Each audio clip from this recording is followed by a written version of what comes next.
merdeka, senjatanya masyarakat pekerja. Di tengah kebangkitan kami siap melawan. Bendera merah telah dikibarkan, pada mulainya pembalasan dengan diskusi dan aksi massa. Bertempat di halaman kantor Bupati Cirebon, kurang lebih ratusan pekerja buruh dari berbagai organisasi buruh mengadakan aksi demo terkait beberapa tuntutan. Partai Buruh Bersama Gerakan Buruh yang dinamakan Aliansi Buruh Cirebon, terdiri dari berbagai organisasi serikat pekerja buruh seperti Federasi Serikat Pekerja Metal Indonesia, Federasi Serikat Pekerja Singapura Bangsa, dan SPN, SPSI, BIS, SPITP juga Paguyuban Pekerja Transportasi. Senin 13 September 2023. Adapun tuntutan yang mereka inginkan yaitu 1. Naikkan UMK tahun 2024 sebesar 15%. Dikatakan Ketua Partai Buruh Kabupaten Cirebon yang juga Sekretaris Konsulat Cabang Federasi Serikat Pekerja Metal Indonesia Cirebon Raya Muhammad Macubub meminta pemerintah menaikkan upah minimum Kabupaten Kota Cirebon tahun 2024 sebesar 15%. Ini adalah teman-teman Aliansi Buruh Jawa Barat dan juga teman-teman dari Partai Buruh Kabupaten Cirebon. Hari ini kita melakukan aksi massa secara damai. Ada 3 tuntutan yang menjadi isu yang akan kita sampaikan kepada pemerintah daerah. Yang pertama adalah naikkan UMK Kabupaten Cirebon sebesar 15%. Yang kedua adalah cabut PP 51 tahun 2023. Dan yang ketiga segera isi kekosongan mediator yang ada di Kabupaten Cirebon. Kita punya alasan kenapa kita minta kenaikan UMK 15%. Yang pertama, secara survei yang internal kami lakukan, di beberapa pasar maupun di beberapa daerah mengalami kenaikan yang sangat signifikan, terutama dalam hal biaya hidup, kontrakan, sembako dan sebagainya mengalami kenaikan yang cukup signifikan. Yang kedua adalah tentang ekonomi makro. Ya, pertumbuhan ekonomi di atas 5,2%, lalu inflasinya adalah 2,8%. Dan ada nilai koefisien dalam PP 51 tahun 2003 itu adalah menggunakan indeks tertentu 0,1 sampai dengan 0,3. Nah, ini 0,1 0,3 ini adalah akal-akalan pemerintah. Berapapun tingginya pertumbuhan ekonomi dan inflasi, kalau dikali indeks tertentu itu pasti akan hasilnya kecil. Nah, ini yang kita tolak. Nah, kita minta yang kita tawarkan adalah indeks tertentunya itu 1,0, 2,0 dan 3,0. Itu yang kita tawarkan. Berikutnya, kenapa alasan yang ketiga kita minta kenaikan 15%?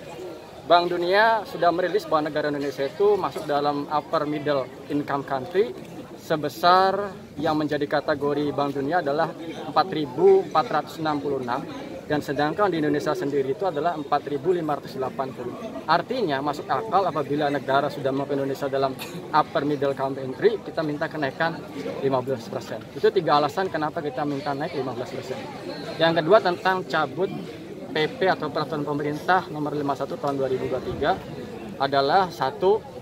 Adanya persyaratan di PP tersebut ada upah batas atas dan upah batas bawah.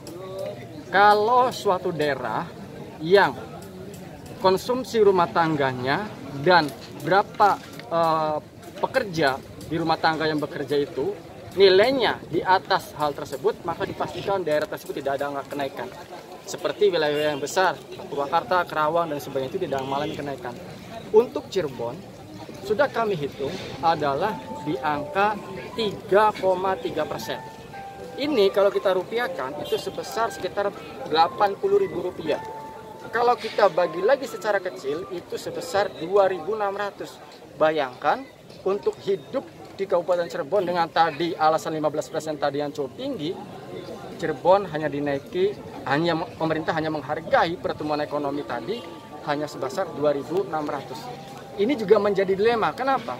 3,32% itu adalah kenaikan secara tadi penyesuaian UMK 2024. Sedangkan pertumbuhan ekonominya itu adalah 5,2%. Di mana letak keadilan tersebut? Masa buruh yang menyumbang pertumbuhan ekonomi dihargai di bawah pertumbuhan ekonomi? Kan ngaco, ngawur ini. Harusnya tuh dengan penyelesaian tadi, inflasi dan PDB harusnya di atas pertumbuhan ekonomi dan di atas inflasi. Tapi ini lucu, terulang kembali. Dulu kita di bawah inflasi, sekarang kita malah di bawah pertumbuhan ekonomi. Nah, ini kita tolak tentang PP 51 tahun 2003. Alasan yang berikutnya adalah tidak berperannya Dewan Pengupahan. Jadi percuma Dewan Pengupahan di Kabupaten Cirebon itu ngumpul ngapain? Dewan upahnya sudah diterapkan kok oleh pusat, oleh PP 51. Jadi bubarin aja Dewan Pengupahan kalau kayak gitu. Buat apa peran dan fungsinya? Di Perpres 107 tahun 2004 jelas fungsi Dewan Pengupahan itu memberikan saran dan pertimbangan kepada bupati untuk menaikkan UMK. Tapi kenapa sudah ditetapkan oleh pemerintah pusat? Ngapain? Kalau itu nggak ada fungsinya sama sekali. Yang ketiga ini yang sangat hangat sekali, tuntutan kita yang ketiga adalah di Disdakar Kabupaten Cirebon itu tidak ada mediator. Mediator itu adalah orang yang punya sertifikat dari kementerian, jadi tidak sembarangan. Nah, karena tidak ada, sedangkan kasus perburuan di kabupaten ini semakin banyak, mediatornya tidak ada. Siapa yang mengeluarkan anjuran untuk kita ke pengadilan hubungan industrial? Kita harus dilimpahkan ke provinsi itu. Bayangkan buruh harus susah lagi, kita udah susah, upah sudah susah. Kita untuk perselisihan harus berangkat ke Bandung. Di provinsi, dinas provinsi Jawa Barat. Udah ongkos sejalannya udah berapa? Nah, maksud kami kalau memutasi mediator itu harus dipersiapkan dulu. Mana pengganti mediatornya?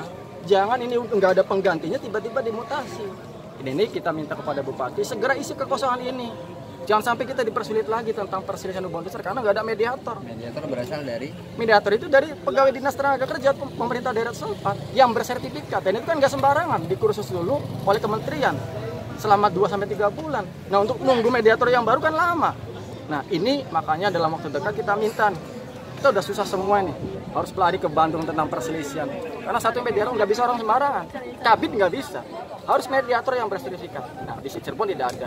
Kita minta yang ketiga adalah seperti itu, segera isi kekosongan mediator. Bagaimanapun cara kita minta mediator segera diadakan. Mungkin itu kawan-kawan. Pak, tuntutan dari mereka? Ya, kami tuntutan dari para buruh ini kami menampung tuntutan-tuntutan itu dan tentunya kami harus bisa mengkaji apa yang diinginkan oleh para buruh itu. Akan terkabulkan Pak, dikabulkan mungkin? Ya kan tuntutan ini kan kita harus ada kajian-kajian. Tadi sekarang baru nampung dulu. Nah, setelah nampung nanti kita kajian, barulah nanti keputusan. LTV1 Cirebon mengabarkan.